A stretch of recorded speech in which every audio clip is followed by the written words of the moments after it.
وقال الله تعالى وما أرسلناك إلا رحمة للعالمين وقال الله تعالى فبما رحمة من الله لنت لهم صدق الله مولانا العظيم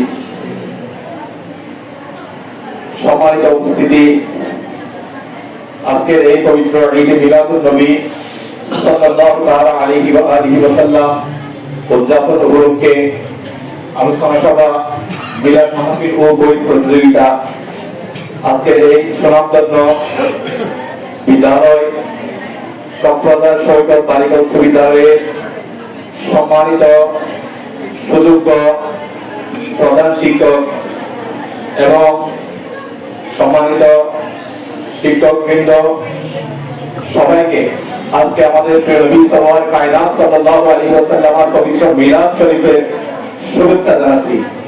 আমি আমাদের নবী করিম সাল্লাল্লাহু আলাইহি ওয়াসাল্লামের মিলাদ শান ও মান নিয়ে আমাদের শ্রদ্ধেয় শিক্ষকদের যে বক্তব্য, এটা শুনে আসলে অত্যন্ত আনন্দিত হয়েছি। মাশাআল্লাহ, ওনারা এই জেনারেল লাইনে শিক্ষিত হয়ে আমাদের নবী করিম সাল্লাল্লাহু আলাইহি ওয়াসাল্লামের বিষয়ে এত জ্ঞান রাখেন, আল্লাহর দরবারে শুকরিয়া জ্ঞাপন করছি। আসলে আমি যে বিষয়টা আজকে উত্থাপন করব তা হলো আমাদের নবী করিম সাল্লাল্লাহু আলাইহি ওয়াসাল্লাম এই মানবতাকে কি দিয়েছেন। আমরা আসলে নবী করিম সাল্লাল্লাহু আলাইহি ওয়াসাল্লামের মাধ্যমে এখানে কি পেয়েছি, এই বিশ্ববাসী নবী করিম সাল্লাল্লাহু আলাইহি ওয়াসাল্লামের কাছে কিভাবে ঋণী, কয়েকটা পয়েন্ট তুলে ধরব।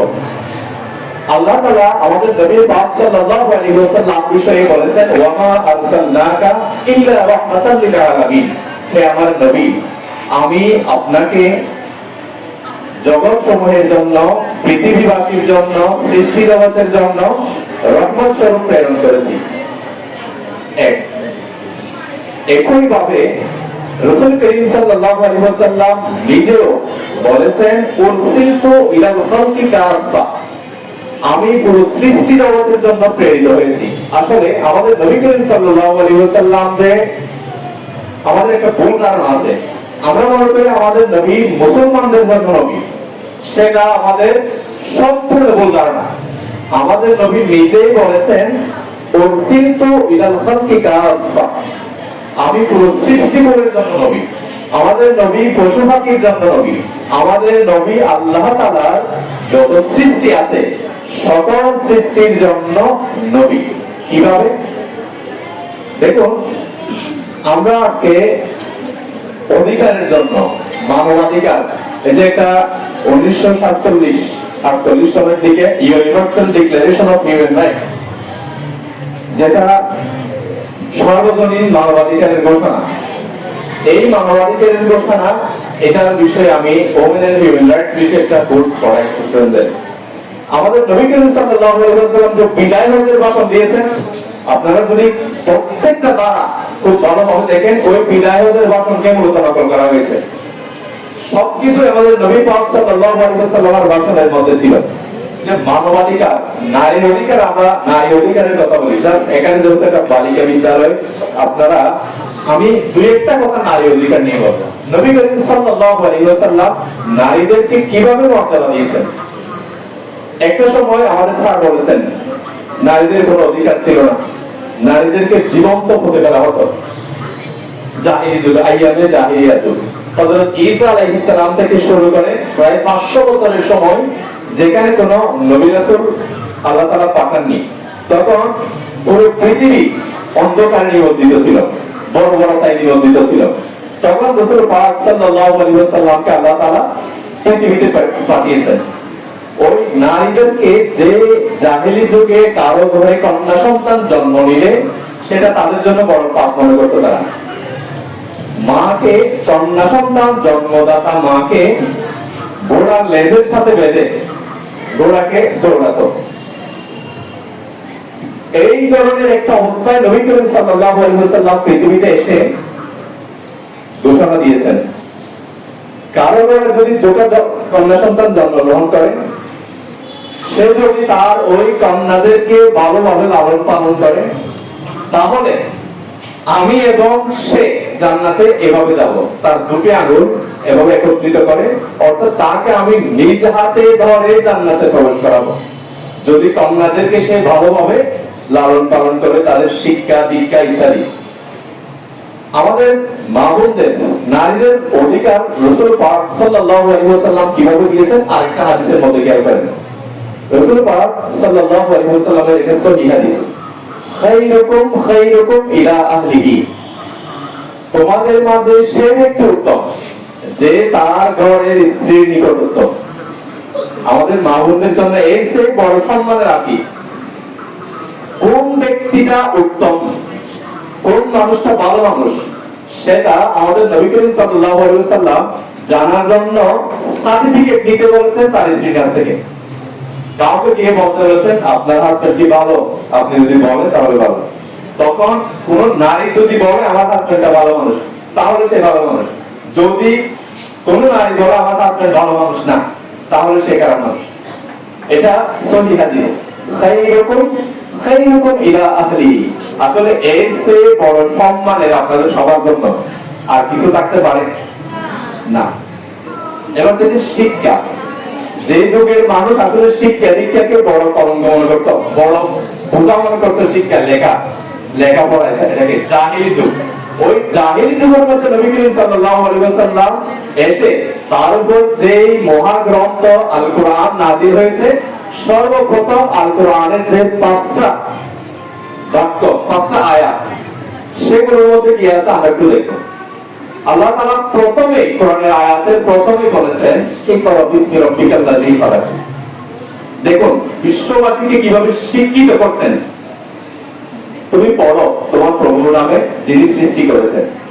এখানে আমাদের শিক্ষা ব্যবস্থা কেমন হবে, কোন বিশ্ববাসীর শিক্ষা ব্যবস্থা কেমন হবে, এই 5টি আয়াতের মধ্যে তিনি দিয়েছেন। কিভাবে? ইকরা বিসমি রাব্বিকাল লাযী খালাক। আজকে মহাবিশ্ব কিভাবে শান্তি শৃঙ্খলার সাথে থাকবে, এই 5 আয়াতের মধ্যে আমরা পাই। বলেছেন তুমি পড়ো তোমার প্রভুর নামে। এর দ্বারা তিনি এমন শিক্ষা ব্যবস্থাকে রিজেক্ট করে দিয়েছেন যে শিক্ষা ব্যবস্থার মধ্যে প্রবল কনসেপ্ট নেই, প্রবল ধারণা নেই। মানুষ নাস্তিকবাদে পতিত হয় যে শিক্ষা ব্যবস্থায়, সেটাকে তিনি বাতিল করে দিয়েছেন। ইকরা বিসমি রাব্বিকা, তুমি পড়ো তোমার প্রভুর নামে। যেখানে প্রভু থাকবে না সেটা কোন শিক্ষা ব্যবস্থা হতে পারে না। আল্লাহই খালাক, যিনি সৃষ্টি করেছেন, তিনি এর দ্বারা সৃষ্টির দিকে অর্থাৎ ক্রিয়েটিভ নলেজের দিকে আমাদেরকে উদ্বুদ্ধ করেছেন।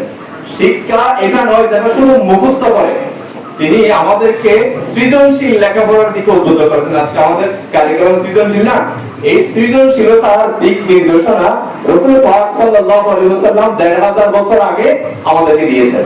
ক্রিয়েটিভ নলেজ এরপর বলেছেন আল্লামাল ইনসানা ইকরা বিসমি রাব্বিকাল লাযী খালাক খালাকাল ইনসানা মিন আলাক। তিনি মানুষকে আলাক থেকে সৃষ্টি করেছেন। আপনাদের যারা সায়েন্সের স্টুডেন্ট আছেন, যে আলাক শব্দের অর্থ হচ্ছে কি মাংসপিণ্ড, জ্বলন্ত মাংসপিণ্ড। যে মায়ের পেটের মধ্যে যে সন্তান আসার পরে ওই যে স্পার্ম, সেগুলো কিভাবে থাকে, জ্বলন্ত একটা মাংসপিণ্ড আকারে থাকে মায়ের গর্ভে। সেদিকে রাসূল পাক সাল্লাল্লাহু আলাইহি ওয়াসাল্লাম ইঙ্গিত দিয়েছেন, অর্থাৎ সায়েন্সের দিকে, চিকিৎসা বিজ্ঞানের দিকে তিনি ইঙ্গিত দিয়েছেন, যার মাধ্যমে যে মডার্ন এমব্রিওলজি এটার আবিষ্কার হয়েছে। অতঃপর এর আগে কিন্তু গ্রিক দর্শন মোতাবেক মানুষ মনে করত মানুষের সৃষ্টি মেনস্ট্রুয়াল ব্লাড থেকে।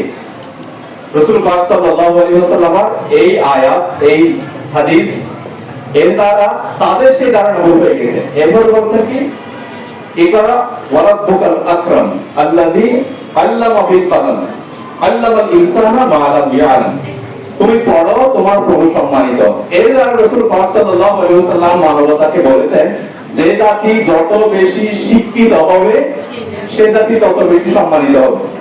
ইকরা ওয়া রাব্বুকাল আকরাম, পড়ার সাথে সম্মানকে যুক্ত করে দিয়েছেন।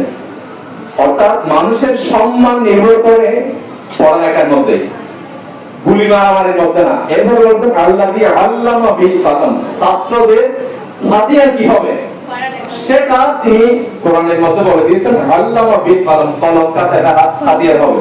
আজকে আমাদের ক্যান্সার সময়ে মারামারি, অস্ত্রের ঝঞ্ঝনানি, সেটা টিপালি রিজেক্ট করে দিয়েছেন, ছাত্র হতে হবে তাকে খাতা কলমের সাথে সম্পর্ক রাখতে হবে। ছাত্রদের একমাত্র সম্পর্ক থাকবে খাতা কলমের সাথে। এটা আমাদের কোরআন কোন যুগের মধ্যে বলেছেন? জাহেলি যুগের মধ্যে বলেছেন, যখন মানুষ লেখাপড়াকে বোঝা মনে করত। এটা মানবাধিকারের দিকে আসেন। এবার মানবাধিকার, রাসূল পাক সাল্লাল্লাহু আলাইহি ওয়াসাল্লাম আমাদের ইসলাম ধর্মকে এক বাক্যে সংজ্ঞায়িত করেছেন। আজকে থেকে এই ইসলাম ধর্ম কাকে বলে একটা বাক্যে জেনে নেন। এটা রাসূলুল্লাহ সাল্লাল্লাহু আলাইহি ওয়াসাল্লাম।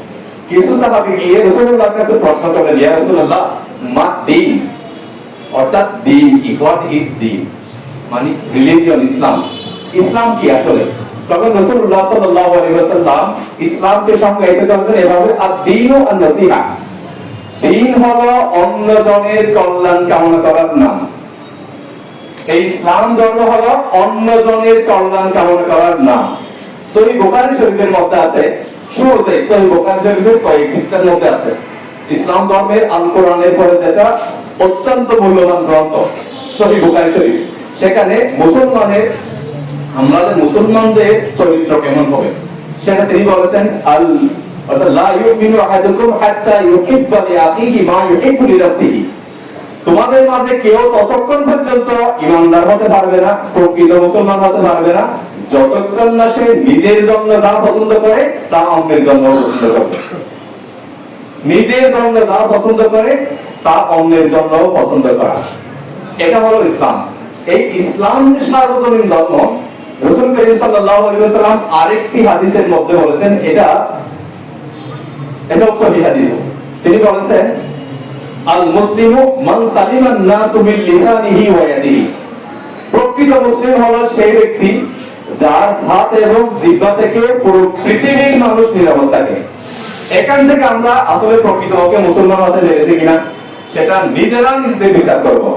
যার হাত এবং জিহ্বা থেকে, যে ব্যক্তি কথার দ্বারা দুনিয়ার কোনো মানুষকে কষ্ট দিবে না, যে ব্যক্তি কথার দ্বারা দুনিয়ার কোনো মানুষ, যে ব্যক্তি দ্বারা আক্রান্ত হবে না, যার হাত কাউকে অন্যায়ভাবে আঘাত করবে না, সে হলো মুসলিম। এবার আমরা যারা মুসলিম আছি, আমরা নিজেরা নিজেদেরকে প্রশ্ন করতে পারি আমরা কতটুকু মুসলমান হতে পেরেছি। এটাই হচ্ছে কি আমাদের রাসূল করিম সাল্লাল্লাহু আলাইহি ওয়াসাল্লামের সবচেয়ে বড় আদর্শ, সবচেয়ে বড় শিক্ষা। আমি আরেকটা আয়াত যেটা বলছিলাম, ফাবিমা রাহমাতিন মিনাল্লাহি লিনতা লাহুম, আল্লাহ তাআলা যে আমাদের নবী করিম সাল্লাল্লাহু আলাইহি ওয়াসাল্লামকে রাহমাতুল লিল আলামিন, পুরো পৃথিবীবাসীর জন্য রহমত হিসেবে প্রেরণ করেছেন, সেটা রাসূল সাল্লাল্লাহু আলাইহি ওয়াসাল্লামকে আল্লাহ তাআলা যেই রহমতটা দিয়ে সম্মানিত করেছেন সেটা কথা বলেছেন। বলেছেন, হে রাসূল, হে নবী, আপনার উপর আল্লাহ তাআলার সবচেয়ে বড় রহমত হলো আপনি কোমল স্বভাবের অধিকারী। এই যে কোমলতা, স্বাধীনতা, দয়া, এটা রাসূলুল্লাহর সবচেয়ে বড় আদর্শের একটা। কোমল স্বভাবের হওয়া, ভাষার মধ্যে মিষ্টভাষী হওয়া। আমরা আজকাল আমাদের ভাষা, কেউ মানুষ আমাদের কাছে কোনো প্রয়োজন নিয়ে আসলে ঝাড়ি মেরে কথা বলা, কর্কশ ভাষা, এটা রাসূলুল্লাহ সাল্লাল্লাহু আলাইহি ওয়াসাল্লামকে আল্লাহ তাআলা পরবর্তী অংশের মধ্যে বলেছেন, ওয়ালাউ কুনতা ফাজ্জান গালিযাল কলব লানফাদ্দু মিন হাওলিকা। হে রাসূল, আপনি যদি কর্কশভাষী হতেন, আপনি যদি শক্ত হৃদয়ের অধিকারী হতেন, তাহলে মানুষ আপনার কাছ থেকে দূরে চলে যেত। একথায় ইসলাম ধর্ম হলো শান্তি, কোমলতা, নম্রতা, ভদ্রতা ধর্ম। যে মানুষটা যত বেশি ভদ্র, তার ঈমান তত বেশি মজবুত। আল্লাহ তাআলা আমাদের সবাইকে রাসূল করিম সাল্লাল্লাহু আলাইহি ওয়াসাল্লামের আদর্শ জীবনে ধারণ করার তৌফিক দান করুন। ওয়া মা আলাইনা ইল্লাল বালাগুল মুবিন। আসসালামু আলাইকুম ওয়া রাহমাতুল্লাহি ওয়া বারাকাতুহু।